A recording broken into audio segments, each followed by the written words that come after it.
नमस्कार, मैं हूं पवन त्यागी। दिल्ली के सीएम अरविंद केजरीवाल को दिल्ली शराब घोटाले में बड़ा झटका लगा है। असल में दो खबर ऐसी आई हैं जिसके कारण अब यह लगने लगा है कि अरविंद केजरीवाल अब जल्द ही जेल जाने वाले हैं।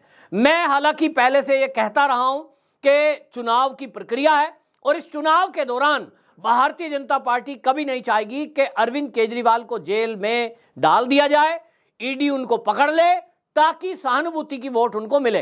नाटक नौटंकी करने में मास्टर आम आदमी पार्टी किस तरह से आप देख रहे हैं कि जरा सा एक कोई मुद्दा मिल जाए तो उसको कैसे भुनाने में लग जाती है। तो अरविंद केजरीवाल को अगर पकड़कर जेल में ईडी ने डाल दिया तो ये पूरे देश में चिल्लाएंगे और ये कहेंगे मोदी जी हमसे डर गए और इसीलिए अरविंद केजरीवाल को जेल में डाल दिया है।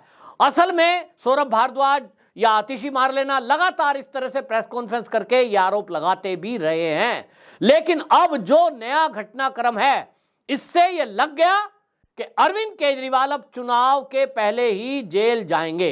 एक खबर आई कि वो जो जज इस केस की सुनवाई कर रहे थे एमके नागपाल, उनका ट्रांसफर कर दिया गया है। इस मामले में सुप्रीम कोर्ट ने यह देखा है, माना है कि भाई इस मामले की सुनवाई में ढिलाई बरती जा रही है। सुप्रीम कोर्ट इस मामले में पहले ही गाइडलाइन दे चुका है सभी कोर्ट को कि जितने भी ये एमपी और एमएलए हैं इनके किसी भी केस की सुनवाई को अगर निपटाना है तो 2 साल के अंदर अंदर इस पर पूरी सुनवाई पूरी हो जाए। अब दिल्ली शराब घोटाले पर हम देख रहे हैं कि जो ईडी है वो चार्जशीट दाखिल करती है, फिर उसमें सप्लीमेंट्री चार्जशीट लगाती है, लेकिन यहां हम ये देख रहे हैं कि इस मामले में कोई प्रोग्रेस आगे नहीं बढ़ रही है। दूसरी तरफ यह भी माना जा रहा है कि जो जज साहब हैं उनकी तरफ से कुछ ना कुछ कोताही बरती गई। अब ये कानून के जानकारों का कहना है, अपना आकलन है। अब देखते हैं कि ये जज का ट्रांसफर जो है ये किस तरह से, हालांकि कई जज और भी ट्रांसफर हुए हैं, लेकिन इस लिस्ट में एमके नागपाल का नाम होना ये अरविंद केजरीवाल के लिए खतरे की घंटी बताया जा रहा है। इनकी जगह नया नागपाल जो नए जज बने हैं वो है कावेरी बवेजा, वो अब शराब घोटाले को सुनेंगे, वो देखेंगे। तो ये माना जा रहा है कि अब अरविंद केजरीवाल के मामले में सुनवाई तेज होगी, गिरफ्तारी के वारंट हो सकते हैं। और एक बात ये भी कानून के जानकारों के द्वारा कही जा रही थी कि जब ईडी के सम्मन को इग्नोर करने को लेकर जो ईडी ने कोर्ट में एक प्रार्थना पत्र लगाया था और उन्होंने कहा था कि हमारे जो है 8 सम्मन में से 6 को इन्होंने अवहेलना कर दी है, तो ये पीएमएलए की धारा 50 के तहत एक अपराध है, 1 महीने की इसमें सजा होती है। लेकिन हमने ये देखा कि जैसे ही इस मामले में अरविंद केजरीवाल को पेशी के लिए बुलाया गया, उनको तत्काल 15,000 के नीचे मुचलके पर छोड़ दिया।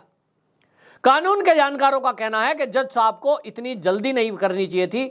जो आदमी ईडी के सम्मन पर सम्मन को इग्नोर कर रहा है, सम्मन को अवैध बता रहा है, आपकी कोर्ट में ईडी पहुंचती है और कहती है जी हमारे साथ न्याय करो, हमारा फैसला करो कि हमारे सम्मन जो हैं क्या वो अवैध हैं या वो वैध हैं।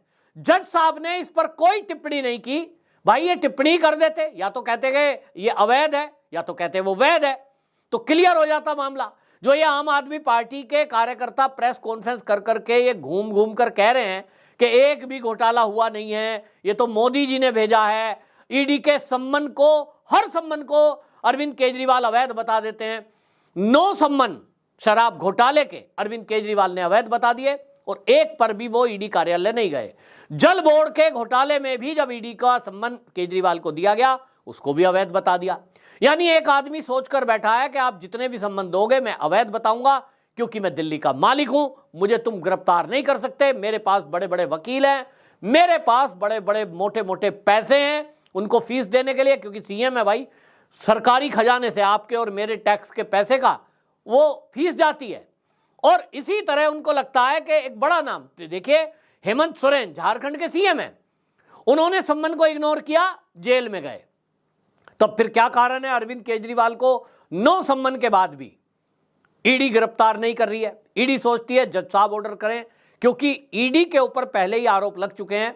ईडी के ऊपर आए दिन आम आदमी पार्टी के नेता ये आरोप लगाते हैं कि ईडी जो है वो तो बीजेपी का वो कार्यकर्ता की तरह काम कर रहा है। तो ईडी के अधिकारी नहीं चाहते कि हमारे ऊपर ये एलिगेशन जो लगाया है, ये एलिगेशन में जरा भी हम कोई इन्वॉल्व हों।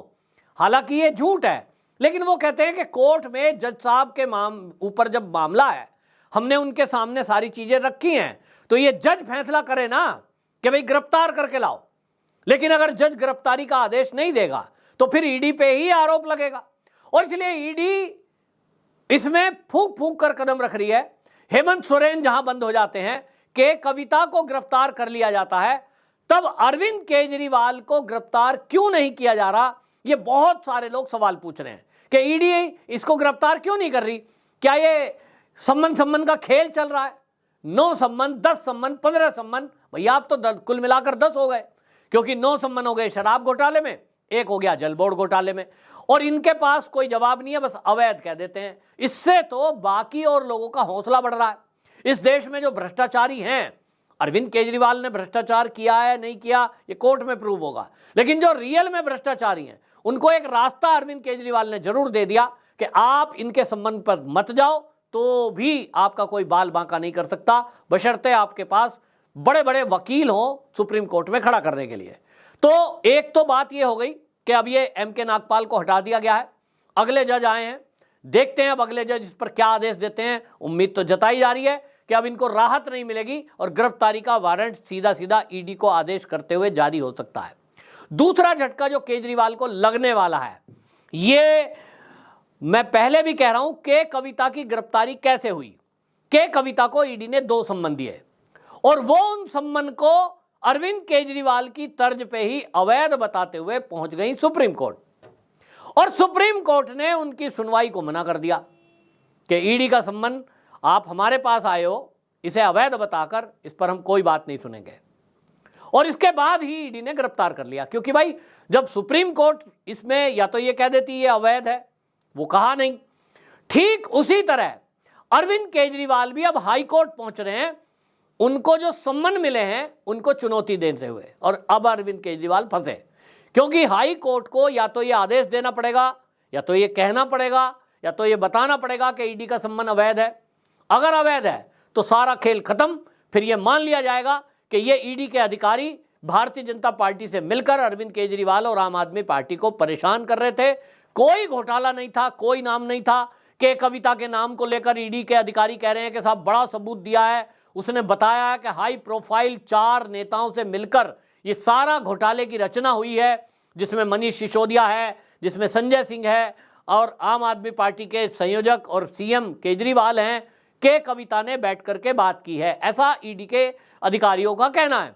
अब अगर हाई कोर्ट में अरविंद केजरीवाल इसको लेकर गए हैं, चुनौती दी है, तो जो जज साहब हैं वो सारी चीजें देखेंगे, और देखने के बाद वो ये कह सकते हैं कि ये अरविंद केजरीवाल को परेशान करने के लिए कहा गया है। चलो भाई, आज के बाद ईडी को आदेश दें कि इसको एक्स्ट्रा सम्मन ना दिया जाए, पहले जांच कर लो फिर सबूत लेकर आओ। या ये हो सकता है कि वहां जो है ईडी को ये कहा जाए कि आप पूरे सबूत लेकर के आओ, और ईडी के अधिकारी सबूत दिखाएं कि ये राजी केजरीवाल के खिलाफ सबूत के कविता ने हमें लिखित में ये दिया है, ये गवाह बन गई है, और जो गवाह पहले से ऑलरेडी हैं उनकी दलीलें सामने, उनका सबूत सामने रखे, तो कोर्ट ये अरविंद केजरीवाल की एप्लीकेशन को सुनने से भी मना कर सकता है, या तो ये टिप्पणी कर सकता है कि ये जो सम्मन है ये आपको जाना पड़ेगा। पीएमएलए की धारा में ऐसा प्रावधान है कि यदि किसी भी व्यक्ति को पूछताछ या कुछ जानकारी के लिए ईडी बुलाती है, तो चाहे वो कोई भी व्यक्ति क्यों ना हो, कितना भी बिजी क्यों ना हो, उसको जाना पड़ेगा। ईडी के सम्मन को इग्नोर कर दिया तो 1 महीने की सजा होगी। हाई कोर्ट अगर ऐसा फैसला देता है तो आप ये यकीन मानिए कि ईडी तत्काल उसी दिन उसी क्षण इनको गिरफ्तार कर लेगी, जैसा कि के कविता को किया। तो अरविंद केजरीवाल, अब मामला टिका है हाई कोर्ट के फैसले पर।